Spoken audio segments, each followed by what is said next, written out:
शुरुआत आशा नाम की एक लड़की को दिखाने से होती है जो अपनी कहानी बता रही थी कि 5 साल पहले आने वाला सुनामी बहुत खतरनाक था। पूरा शहर पानी में डूब गया, करोड़ों लोगों की जान चली गई। लोगों ने खुद को और अपनी फैमिलीज को बचाने की बहुत कोशिश की, लेकिन नाकामयाब रहे। चंद गिने चुने लोग ऐसे थे जो उस वक्त ऊंची ऊंची बिल्डिंग्स की छतों पर चले गए, जिस वजह से उन लोगों की जान बच पाई। उन्हीं लोगों में आशा भी शामिल थी। वो काफी उदास है, थकी हुई भी है, लेकिन फिर भी हिम्मत करके वो उठ खड़ी हुई। पिछले 5 सालों से आशा एक तबाह हुई बिल्डिंग में रह रही है, जो सुनामी में डूबे हुए शहर के बीचों बीच थी। बिल्डिंग में उसके अलावा और कोई भी नहीं रहता। बिल्डिंग की छत पर आती है। उसने बारिश का पानी जमा करके रखा हुआ था, जिसे उबालकर वो अपने लिए कॉफी बनाती है और वहीं पर छुपाया हुआ एक रेडियो वो बाहर निकालती है और गाने सुनने लगती है, जिससे उसे काफी अच्छा महसूस होता है। इसके बाद हम पूरे शहर का बिगड़ा हुआ हाल देखते हैं। सारी बिल्डिंग्स हर जगह बंजर हैं। अब इन हालात में आशा के लिए सबसे बड़ा मसला पानी का था, क्योंकि अगर यहाँ पर बारिश ना हो तो पीने के पानी के लिए काफी मसला होता है। इसलिए आशा छत पर रखे हुए सामान के ऊपर जो जमा हुआ पानी पड़ा होता है उसे कपड़े से साफ करती है। फिर कपड़े को निचोड़कर मिले हुए पानी को वो बोतल में बंद करके रख लेती है। इस तरह वो अपने पीने के लिए पानी इकट्ठा करती है, पर इसे भी वो छुपा के रख लेती है, क्योंकि यहाँ पर सामान न होने की वजह से बहुत सारे लोग ऐसे हैं जो लुटेरे बन चुके हैं। वो लूट लेती है। जितने बॉटल्स रह गई थी आशा ये सब कुछ डायरी में नोट करती रहती है। इसके बाद वो आसपास की जगह को दूरबीन के जरिए देखने लगती है। अचानक एक पूरी बिल्डिंग पानी की वजह से नीचे गिरकर डूब जाती है। ऐसे करते करते बहुत सारा शहर पानी में डूब गया था। अब जब उसने नीचे पानी में देखा तो वहाँ एक बॉक्स था जो पानी में तैरा था। आशा सोचती है कि इसमें जरूरत का सामान होगा, इसीलिए वो नीचे वाले घर में आ जाती है, जो भी पूरा पानी में डूबा हुआ था। पर यहाँ से आशा उस बॉक्स पर पिन मारकर उसे अपनी तरफ रस्सी के सहारे खींचने लगती है, लेकिन पानी में जो मछलियाँ थी उनमें से एक उस बॉक्स को पकड़ लेती है। इसलिए आशा जब उसे खींच नहीं पाती तो वो आगे की तरफ हो जाती है। तब टूटी हुई जगह की वजह से उसे चोट लग जाती है, पर अभी भी वो हिम्मत नहीं हारती। पूरा जोर लगाकर बॉक्स को अंदर खींचने लगती है और आखिरकार बॉक्स उससे मिल ही जाता है। आशा ने जब बॉक्स को खोलकर देखा तो अंदर एक शराब की बोतल के अलावा और कुछ नहीं था, जिसे ये लेकर वो ऊपर आ गई। उस शराब से अपनी चोट साफ करने लगती है। शाम को जब वो बैठी थी तो उसे कुछ दूरी से आवाजें आने लगी। उसने जब दूरबीन के जरिए देखा तो कुछ लुटेरे खाने की तलाश में इसी बिल्डिंग की तरफ आ रही थी, जिन्हें देखकर वो अपना सारा सामान इस कूड़े कचरे के नीचे छुपा देती है। फिर खुद भी एक कमरे में जाकर छुप जाती है, जिसने अपने लिए एक महफूज जगह बनाई हुई थी। जैसे लुटेरों का ग्रुप यहाँ पर आया, बिल्डिंग के हर एक घर को वो चेक करने लगती है, लेकिन उन्हें यहाँ पर खास कोई चीज नहीं मिलती। लुटेरों में एक बच्चा भी था जो आसपास गोलियां चलाने लगता है। इस वजह से आशा काफी डर जाती है, लेकिन खुद को काबू करने के लिए वो अपने माजी की अच्छी यादों में चली जाती है, जिनमें वो अपनी छोटी बहन को देखती है। जब ये दोनों बहनें एक साथ थी। कुछ देर के बाद जब लुटेरे वहाँ से चले गए तो आशा भी बाहर आई, क्योंकि रात हो गई थी तो सो जाती है। हर रात आशा को डरावना सपना आता है, जिसमें वो अपनी फैमिली को डूबता हुआ देख रही थी, लेकिन चाह कर भी उन्हें नहीं बचा पाती। अगले दिन वो जब सोने लगी तो अचानक उसे बिल्डिंग में आवाजें आने लगती है। इसीलिए वो टॉर्च लाइट लेकर हर जगह चेक करती है, लेकिन उसे कोई भी नहीं मिलता। पर उसे कहीं न कहीं शक था कि कुछ तो गड़बड़ जरूर है, मतलब कोई यहाँ पर चोरी छुपे आ गया है। इसीलिए वो हाथ धोकर साबुन को वहीं छोड़कर अंदर चली जाती है। पर तभी यहाँ एक छोटी बच्ची आ गई जो उस साबुन को उठा लेती है। तभी यहाँ पर आशा भी आ गई, जिसने उस बच्ची को देख लिया था। इससे पहले वो बच्ची को पकड़ती, वो ही आशा को मारकर यहाँ से भाग गई, एक दूसरी जगह पर जाकर छुप जाती है। अगली सुबह आशा उस बच्ची को ढूंढने के लिए निकल गई। उसने देखा कि वो बच्ची दूसरे कमरे में सोफे पर सोई हुई है। आशा बस उसे देखती है, कुछ करती नहीं, ताकि उसकी नींद न खराब हो, और अपना खाना बनाने के लिए चली जाती है। कुछ देर के बाद हमने देखा कि उस बच्ची ने आशा के कमरे में से बहुत सारा सामान चोरी किया हुआ है, जिनमें से उस बच्ची को आशा और उसकी छोटी बहन की तस्वीरें भी मिलती है। बच्ची अभी उन तस्वीरों को देख ही रही थी कि तभी आशा यहाँ पर फिर से आ गई। आशा उससे वो तस्वीरें तो खींच लेती है, लेकिन बच्ची खुद यहाँ से भाग जाती है। आशा को कुछ समझ नहीं आ रही थी कि आखिर अब मैं इस बच्ची का क्या करूँ, लेकिन फिलहाल के लिए वो इस बात को अपने दिमाग से निकाल देती है।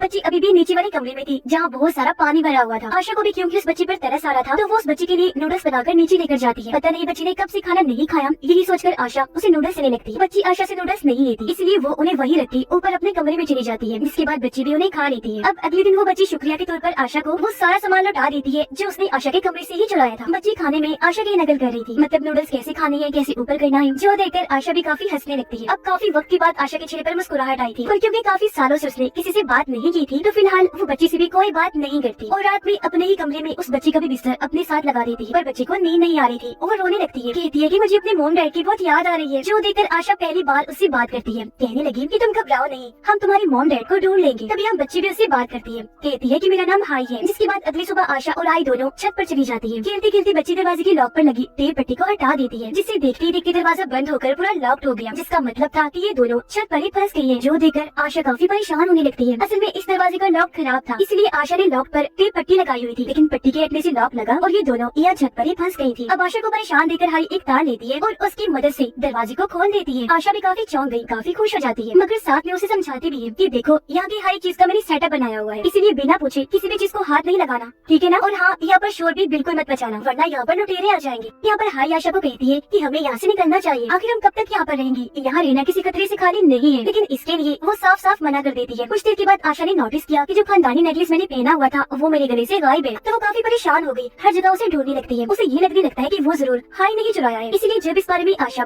हाई से पूछती है तो उसे काफी बुरा लगा कि आशा मुझे चोर समझ रही है। वो उससे नाराज हो गई, बिना कुछ कहे अपना सारा सामान लेकर दूसरे कमरे में शिफ्ट हो जाती है। सुबह को आशा देखती है कि हाई पीने वाला पानी कपड़े धोने के लिए जाया कर रही है। इसके अलावा भी उसने कई और सारी चीजें जाया कर दी थी, पर क्योंकि वो नाराज थी इसलिए आशा उसे कुछ नहीं कहती। मगर आशा जब सो रही थी तो एक बार फिर उसे डरावना सपना आया। उसने देखा कि जब समंदर में तूफान आया था तो किस तरह पानी तेजी से मेरे घर में घुस रहा था। वो डरी हुई है, बुरी तरह बचकर भाग रही है। ये इतना भयानक सपना देखकर वो काफी डर गई, चीखने चिल्लाने लगती है। लेकिन उसकी आवाज सुनकर हाई यहाँ पर आई और उसे जगाकर हौसला देने लगती है, जिससे यहाँ पर दोनों एक बार फिर बातें करने लगते हैं। यह आशा हाई को समझाती है कि यहाँ पर कैसे कैसे रहना है। सबसे पहले वो कहती है कि पानी को कम से कम इस्तेमाल करना है, मतलब पीने वाला पानी कैसे और नहाने वाला कपड़े धोने वाला कैसे। साथ ही बिजली से तुम्हें दूर रहना है। साथ ही रेडियो को भी ऊंची आवाज में ना सुनी, क्योंकि वो आवाज सुनकर लुटेरे यहाँ पर आ जाएंगे। यहाँ पर हाई आशा से एक कमरे के बारे में पूछती है जो पिछले काफी वक्त से बंद था। इस पर आशा उसे बताती है कि इस कमरे से बहुत गंदी बदबू आती है, तो तुम गलती से भी कभी इसे मत खोलना। अब बदबू क्यों आया करती थी ये बात आशा उसे नहीं बताती। अगली सुबह रेडियो पर हाई खबरें सुन रही होती है, जहाँ पर बताया जा रहा था कि बचे हुए लोगों को गवर्नमेंट मदद दे रही है। जिंदा बचने वाले तमाम लोगों को दूसरे शहर में भेजा जा रहा है जो बहुत महफूज है। खाने पीने का और जरूरत का सारा सामान वहाँ पर दिया जा रहा है, जहाँ पर वो बड़े आराम से अपनी नई जिंदगी गुजार रही है। ये खबर जाकर हाई आशा को बताती है और कहने लगी कि हमें भी गवर्नमेंट की दी हुई इस जगह पर चलना चाहिए। लेकिन आशा एक बार फिर साफ साफ मना कर देती है। ये सुनकर हाई को बुरा लगा और वो आशा को डरपोक कहने लगती है कि तुम हालात का मुकाबला क्यों नहीं कर सकती। क्यों तुमने सोचा हुआ है कि तुम हमेशा यहीं पर पड़ी रहोगी। लेकिन जब आशा ने फिर से मना कर दिया तो हाई अकेले ही वहाँ पर जाने का फैसला करती है और अब वो प्लास्टिक की बोतल्स को आपस में जोड़कर उस जगह पर जाने के लिए अपने लिए कश्ती तैयार करने लगती है। जो देखकर आशा उसे समझाती है कि देखो इस बिल्डिंग से बाहर निकलना खतरे से भरा हुआ है, क्योंकि पानी में शार्क्स और भी खतरनाक किस्म की मछलियाँ हैं। साथ ही वो जगह भी बहुत दूर है जहाँ पर तुम जाना चाह रही हो। वहाँ पहुँचते पहुँचते खाने पीने जरूरत का सामान खत्म हो सकता है। पानी में हम रास्ते भी भूल सकते हैं। ये सुनकर हाई उसे एक फ्लेयर गन दिखाते हुए कहती है कि देखो ये मेरे पास है, इसके जरिए मैं अपनी हिफाजत कर सकती हूँ। फ्लेयर गन देकर आशा काफी घबरा गई। वो हाई से गन को छीनते हुए कहती है कि गलती से भी इसे चला मत देना, वरना इसकी आवाज सुनकर लुटेरे यहाँ पर आ सकती है। अब क्योंकि आशा ने हाई के साथ काफी सख्ती से बर्ताव किया था तो कुछ देर के बाद वो उसे माफी मांगते हुए प्यार से समझाती है कि देखो मेरी बात सुनो, आज से पहले कई बार मैंने यहाँ से निकलने की कोशिश की है, लेकिन कभी भी मैं कामयाब नहीं हो पाई। ये बात बताते बताते उसे फिर से पास्ट का एक वक्त याद आने लगता है जब वो फैसला कर चुकी थी कि मैं अपने घर को छोड़ दूंगी, क्योंकि उसकी मॉम डैड घर में लाई गई चीज सबसे पहले उसकी छोटी बहन को दिया करती थी, जिस बात की वजह से उसे बहुत गुस्सा आया करता था और वो अपनी बहन से जलती थी। यही वजह है कि उसका ताल्लुक अपने मॉम डैड के साथ भी बिल्कुल अच्छा नहीं था। अपने माँ बाप का ऐसा सलूक देखकर वो काफी तंग आ गई थी। हमेशा उसकी छोटी बहन को ही अहमियत दी जाती, इस बात को लेकर अक्सर उसका अपने मॉम डैड से झगड़ा हो जाया करता था। तो आज वो घर छोड़कर निकल जाती है, मगर तब आशा की बहन ने उसे जाने से रोक लिया था। प्रेजेंट टाइम में आशा देखती है कि उसका वो नेकलेस वहाँ पर गिरा हुआ है जो टूटकर गले से गिर गया था, यानी कि इसमें हाई की कोई गलती नहीं थी। उसने नेकलेस नहीं चुराया था, जिस बात से आशा को काफी शर्मिंदगी हुई और वो हाई से माफी मांगती है। अगले दिन क्योंकि काफी बारिश हुई थी तो इन्होंने पीने का ढेर सारा पानी जमा कर लिया था। लेकिन इस भाग दौड़ में एक दिन आशा को एहसास हो गया था कि ये जगह ज्यादा दिन के लिए महफूज नहीं है। बेहतर यही होगा कि हमें यहाँ से निकलना चाहिए और गवर्नमेंट की दी हुई उस जगह पर रहना चाहिए। तब वो भी अब हाई की बात मान जाती है। उस जगह पर जाने के लिए कश्ती बनाने में उसकी मदद करने लगी। पास के एक सीन से हमें पता चला कि जब आशा ने घर छोड़ा था तब उसके साथ उसकी बहन भी थी। जहाँ तभी अचानक सुनामी आ गई, जिस वजह से हर तरफ अफरा तफरी मच गई। लोग डरकर घबराते हुए इधर उधर भागने लगे और आशा को इस बात का बहुत दुख होता है कि मैं अपनी बहन को नहीं बचा पाई। वो इस बात को याद करके प्रेजेंट टाइम में दुखी हो रही थी, पर उसे ये सोचकर तसल्ली हुई कि अब मुझे एक दूसरी बहन मिल चुकी है हाई के रूप में। इसीलिए अगली सुबह वो हाई को अपना वो नेकलेस दे देती है गिफ्ट के तौर पर। फिर कुछ दिन के बाद इनकी छोटी सी कश्ती उस जगह पर जाने के लिए तैयार हो जाती है जहाँ ये दोनों निकलने के लिए बिल्कुल तैयार हो गई थी। लेकिन यहाँ पर गलती से हाई से रेडियो ऑन हो जाता है, जिसकी आवाज सुनकर लुटेरे यहाँ पर घुस आते हैं, जो देखकर ये दोनों जल्दी से अपना सारा सामान छुपा देती है और हाई जल्दी से जाकर लकड़ी की बनी हुई नकली दीवार में जाकर छुप जाती है, जबकि आशा उसी पुरानी स्मेल वाले कमरे में जाकर छुप जाती है। लुटेरे यहाँ पर आकर हर घर में पड़े हुए सामान को बखेरने लगते हैं और जो खाने पीने के सामान उन्हें मिल रहे थे वो उन्हें अपने पास रख लेती है। जिस दौरान उस नकली दीवार में छुपी उन्हें हाई भी मिल जाती है। लुटेरे उसे पकड़ लेते हैं, जिस वजह से वो चीखने चिल्लाने लगी। उसकी आवाज आशा भी सुन पा रही थी, लेकिन वो बहुत ज्यादा डरी हुई थी। उसे समझ नहीं आ रही थी कि आखिर मैं कैसे हाई को बचा ले जाऊँ। अब लुटेरे इनकी उस कश्ती को भी तोड़ देते हैं, जिसके बाद वो स्मेल वाले कमरे में चले गई। जबकि आशा को यहाँ पर फिर से उसकी पास्ट का सीन याद आने लगता है, जिसमें उसने देखा कि मैं और मेरी बहन किस तरह खतरे में थी, पर चाह कर भी मैं उसे नहीं बचा पाई। लेकिन प्रेजेंट में वो अपने आप से कहती है कि वो गलती अब मैं दोबारा नहीं करूंगी और अब वो बड़ी हिम्मत करके बाहर आ जाती है ताकि हाई को बचा सके। उसके पास फ्लेयर गन थी, इसलिए एक आदमी जो उसके पास आया था वो उसे मार देती है। फिर वहाँ से भागकर दूसरे घर में आ गई, जहाँ वो लुटेरों को फंसाने के लिए एक ट्रैप जाल बिछाती है और वहाँ पर रेडियो ऑन कर देती है। आवाज सुनकर 2-3 लुटेरे अंदर आई, तब मौका देकर आशा उन पर हमला कर देती है, उनसे लड़ने लगी और इन सब आदमियों को मार देती है। अब लुटेरों के हेड ने हाई को पकड़ लिया था, तो अब वो आशा को ढूंढने के लिए अपने और आदमियों को भेजता है। इस वजह से आशा एक बार फिर उस स्मेल वाले कमरे में छुपने के लिए चली जाती है। यहाँ पता चला कि उस कमरे में स्मेल क्यों थी। दरअसल यहाँ पर बहुत सारी लाशें पड़ी हुई थी जो गल सड़ गई थी और बदबू उन्हीं में से आ रही थी, पर 2-3 लाशों को सामने आशा नहीं रखा था, क्योंकि ये उसका प्लान था। पहले वो लाशों की मदद से